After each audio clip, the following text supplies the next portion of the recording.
this car is that when we bought the carpets from SJS in Germany, they sent us carpets for a left-hand drive car, and what that means is that the front carpets don't fit. So I'm going to try and adjust them by hand, and this is how we're going to do it. The side carpet actually fits upside down like this.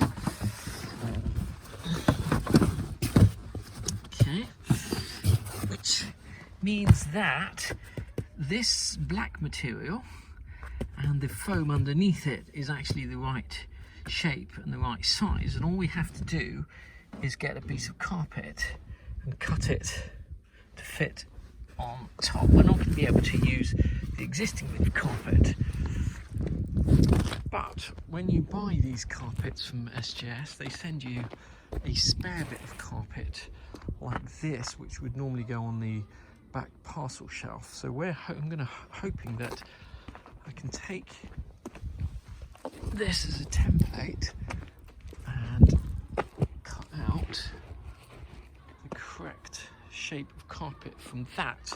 That's the first thing we're going to have to do. The driver's side is going to be more difficult, and this is how I think I'm going to do it. The bit of carpet that we take off the passenger footwell, this part of it, the bottom half of it, is cut to the right size to fit in there, basically. You can see that bottom half is going to fit, so we're going to use the bottom half of that. Then we're going to use this bit as is, and then we're going to have to cut out the top bit from this spare bit of carpet here. So it's going to be a lot of cutting, measuring, and as I don't have a sewing machine, I'm going to have to be doing all of these stitches by hand, trying to get it, I would say, perfectly right. But if you look at the stitching on here, it's really shoddy. In fact, so shoddy, looking out for a quality bit of workmanship. You can see the felt tip pen marks. Anyway, so that's what I'm going to try and do. First thing I'm going to do is using a scalpel that we got from a craft shop we used to do the chairs in that car. I'm going to attempt to unpick all of these stitches, and because we want to save this beading because we don't have any of this. So let's try unpicking all the stitches first. Black vinyl is actually glued onto the carpet as well, but we're just starting at a corner, gently peeling it back, cutting both the glue and the thread with a very sharp scalpel, being careful not to damage the vinyl beading. So we've still got to actually, we have still got to unpick one more line of stitches, which is this here, before we can get this beading free. I'm just making a note of how it actually goes back together. Back on, we are going to take the beading, turn it upside down, just sew it along the edge of the carpet like that.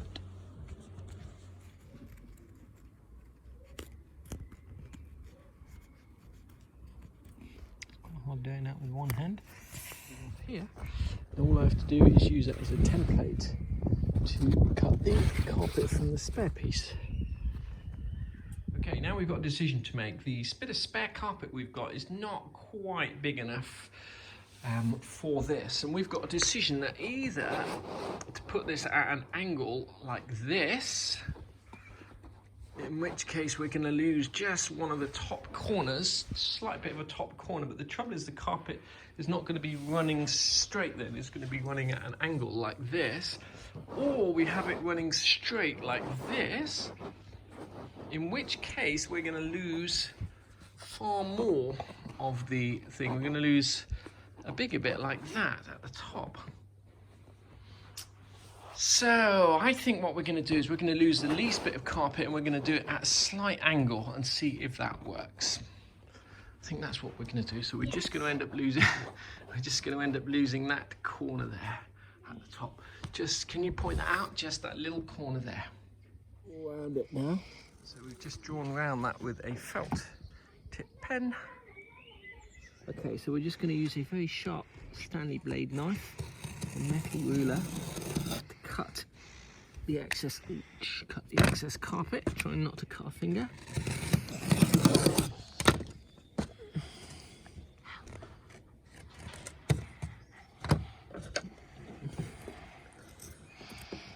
ideally we should have new blades in there, but unfortunately we can't get any at the moment. Long piece, and this is the piece we've just cut with the bulge on the right side. So this is going to be the passenger footwell fit, and all we need to do now is figure out how to sew this beading back on without a sewing machine, because we don't have one. So I'm going to maybe have to sew that by hand. The sensible thing to do would just be to give this piece of carpet to a trimmer, and who would probably have beading like this, and get them to sew it together with padding. So if this doesn't work, I can always do that, unpick everything and do that afterwards. Exactly the right colour, it's close enough. And all we have to do is just follow the internal line there, not these two outside ones, not that one, not that one, this internal line. Follow the exact holes and sew that like that all the way around by hand. How hard can that be? Sewing on the beading onto here, 2 or 3 hours. So I have a newfound respect for people who sew. I'm just going to use the foam that was in the other seat, turn it around and stick it on using some trim fix adhesive that we had left over from doing the car seats and trimming the car. This seat originally is obviously the wrong way round, so we could stick it on the wrong way round. As I mentioned, nobody will ever see this because it'll be on the underside, but it would look quite naff when you turn the seats over. Or we can use a bit of leftover vinyl that came when we ordered these seats and just either have it as a white back or have it as that colour. So let's just think about that. Have the vinyl on the outside and the white on the inside. So we're just going to cut that out and sew it on. Is glue this onto there so it can't move while I'm sewing, and just bend that over there, sew it on, perfect stitches, as good as you'd get with a sewing machine, and that should be job done.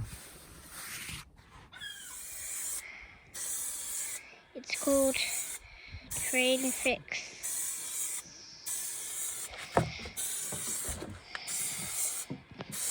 How are you doing?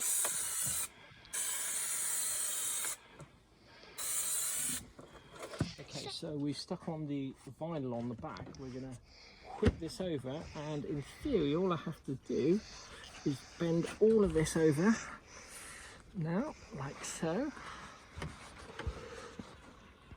Hopefully, if we've done this right, all of the corners will just stay there, like that. And then next up, in theory, all we have to do is just sew all of this around like that, matching up the exact stitch holes that were there before. How hard can that possibly be? They do say that every long journey starts with one small step, and my goodness me, this is a long, painstaking process. You've got to match every single stitch up with the existing hole, and it's a long job, but we're getting there. We'll probably end up running out of thread before we finish this job there. We finished the sewing. Unfortunately, we ran out of thread, so we've only done one line of thread. We'll get some more and then we'll just fill in all of that line of thread. The little corner that we had to cut off here is barely noticeable. There's a couple of mistakes or things I would do differently if I did this again. If you turn this over, this beading should ideally be sewn to the back, and if you use the carpet to trace to make the template and then you stick a bit of foam in, you'll find that this is just slightly short. This backing is slightly short around the edges, but it doesn't really matter. We can glue that down or just stick some foam or something else on there to make it look good. Summarise, if you wanted to make your own carpets up, you would cut a piece of beading about 3.5 centimetres wide, and if you've measured the shape using a bit of paper or something for the front footwell of your car, first thing you would do is you would start to sew this beading on this way, like this. So the edge of the beading will basically go to the edge of the carpet. The way these were done is the join was at the bottom here, and then that will simply fold over, and you will glue on a bit of foam in the middle, 2 separate bits for the passenger footwell, and then the backing was also glued on, and then that would just be sewn on. And if you didn't already have the stitch marks, obviously in the one that we made, we followed all the holes that were already there. But if you didn't have that, you could easily go along with a pencil or pen along a new bit of beading and just either mark it with a pen so you knew exactly where to stitch if you wanted it to look neat. Or obviously, if you had a sewing machine, it would be much quicker and easier. And with a sewing machine, you'll notice that in this particular seat here, this is the one that we haven't done yet, you've got kind of a beige thread on top and a black thread on the bottom. And apparently, not I'm an expert in these matters, but apparently the way that that is done is the bobbin, the lower bobbin on the sewing machine has black thread in it, and the top bobbin has that beige thread. So we've run out of thread and we're not able to get any more during this lockdown, but what I'm going to do is I'm going to unpick this driver's seat cushion now. We're going to keep this as it is. We're just going to unpick the edge here. Okay, and then we're going to use the bit of carpet from the passenger footwell to effectively sew in there so it's the right shape like that. And then the top bit, I believe, is just going to be spun round the other way. So we're going to cut out the top bit and turn it over, and that should give us the template for that. So we're not going to take off all the beading here. We're just going to strip it back to there, glue in some foam, sew that all up. I'm not going to show that on camera because I'm sure you've seen enough sewing for one day, but it is possible to modify these left-hand seats to right-hand seats, provided you've got the extra spare bit of carpet for the back seat, and provided you take off this beading carefully so you don't damage it and can reuse it.